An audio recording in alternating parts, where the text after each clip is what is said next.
how to stop worrying and start living is a problem of every individual on this planet. Some feelings of worry are quite natural in everybody's life, but chronic worry, even about things you have no control, may prove highly dangerous for your physical, mental, and emotional health. With lots of people, it becomes a habit, and they manage to find reasons for worrying in every situation, good or bad. With lots of people, it becomes a habit, and they manage to find reasons for worrying in every situation, good or bad.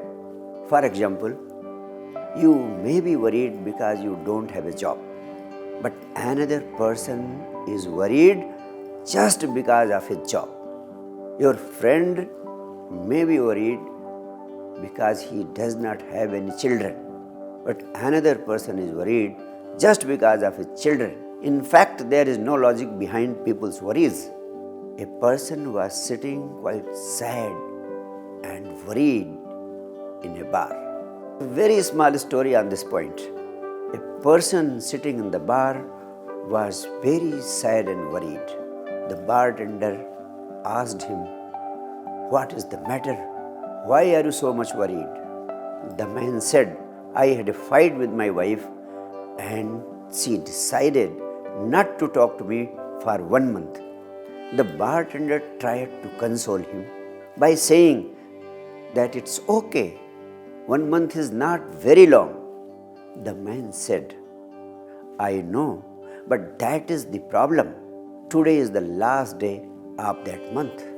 Most of us are always surrounded by worry because our minds have been conditioned by the society from the very childhood to record only negative things.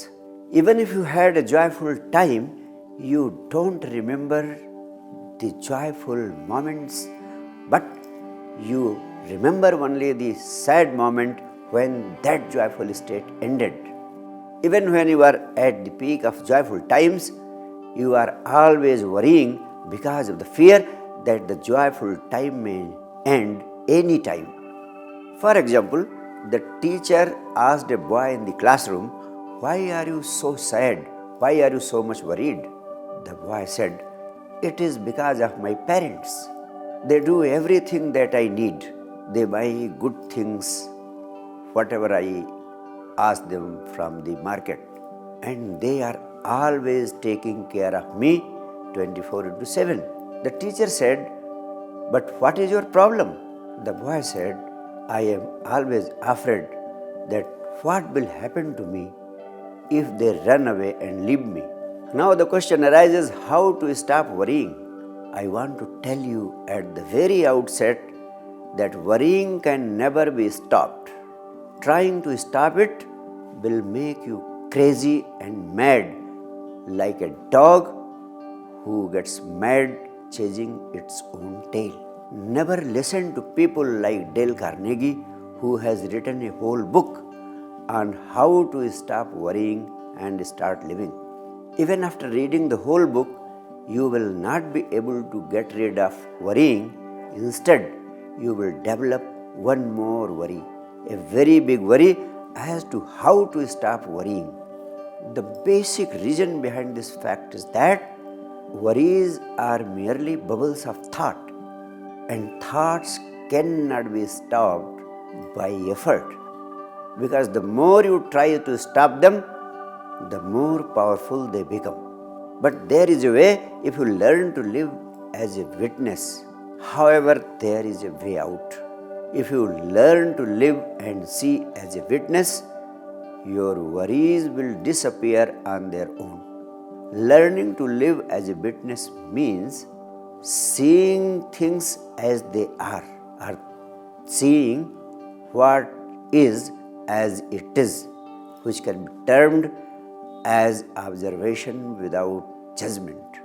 Generally, we don't see things as they are. We see them as we are. Our outer world is simply a reflection of our inside world.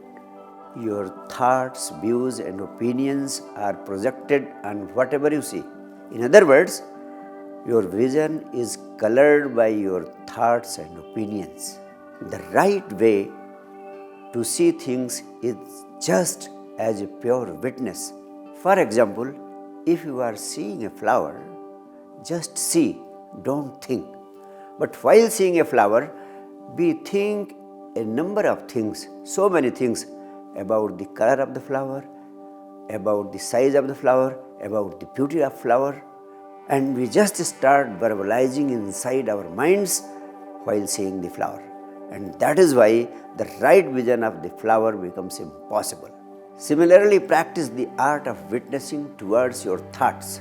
And always remember that your worries are only bubbles of thought.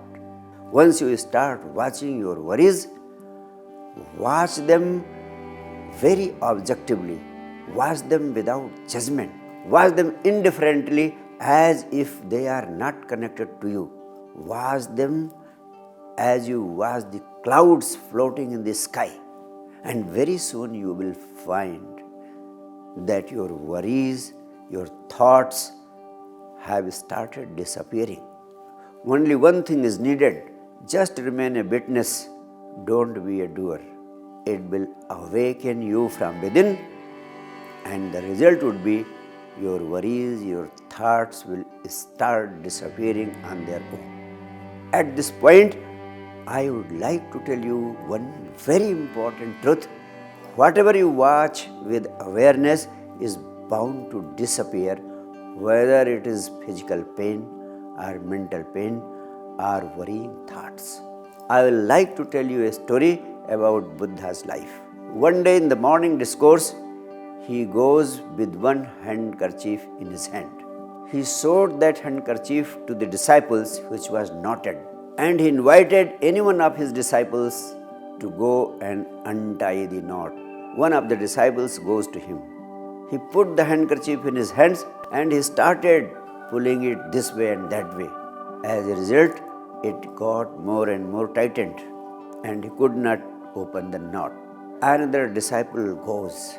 He looks attentively towards the knots and knowing it well as to how the knot was created, he just reversed the process and the knots were untied and the work was done very easily. He told his disciples that human worries are also like the knots. If you look at them attentively, you happen to go into the roots of the problems, roots of the worries. And once you go to the roots themselves tell you the solution, and the solution automatically comes on its own. I will also like to tell you that your worries are merely an illusion. Your worries are not the part of your being, they are only a part of your mind. Moreover, I have to tell you, all your worries are merely an illusion. They are not the part of your being. They are only the part of your mind. They are only the byproduct of your imagination. They don't exist in reality. And living with awareness ensures the disappearance of everything that is unreal. Now, another dimension. Living as a witness also means your status in this existence is that of a seer, not of a doer. Everything is happening on its own in this existence. You are not the doer. It is not because of your doing that things are happening. And this doership is the root cause of all our worries, all our tensions, and all our miseries. No doubt it is very difficult to accept and understand the fact of non-doership. But if you look attentively into the most vital dimensions of our life, you will come to realize this truth. The most significant fundamental dimensions of our life are birth and death. If you see attentively, you will find that neither there is any role of yours in your birth and even in your death. Your present life, which extends between birth and death, is also depending only on breathing. And in breathing, if you see closely, you will come to learn that this existence is breathing for you. Had it not been so, you won't have been able to breathe during your sleep. While sleeping, this existence is breathing for you. And even during waking hours, it is only this existence which is breathing for you.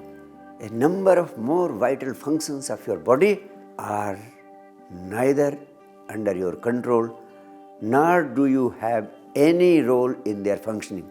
For example, your blood is circulating 24/7. What do you do to circulate it? Your digestion process is the very basis of your life. But what do you do to digest the food you take in? Your bread is being converted into blood. And what are you doing to convert the bread into blood? In fact, the infinite intelligence of this existence is capable of managing everything, including you and the affairs of your life. You have simply to learn being in tune with the existence. And for being in tune with the existence, you have to leave yourself into the hands of this existence with total trust, with a sense of total surrender, with a sense of total acceptance. And once you get in tune with existence, a great benediction happens. You achieve the experience of total bliss. You experience the state of enlightenment. All your tensions, worries, and miseries are gone.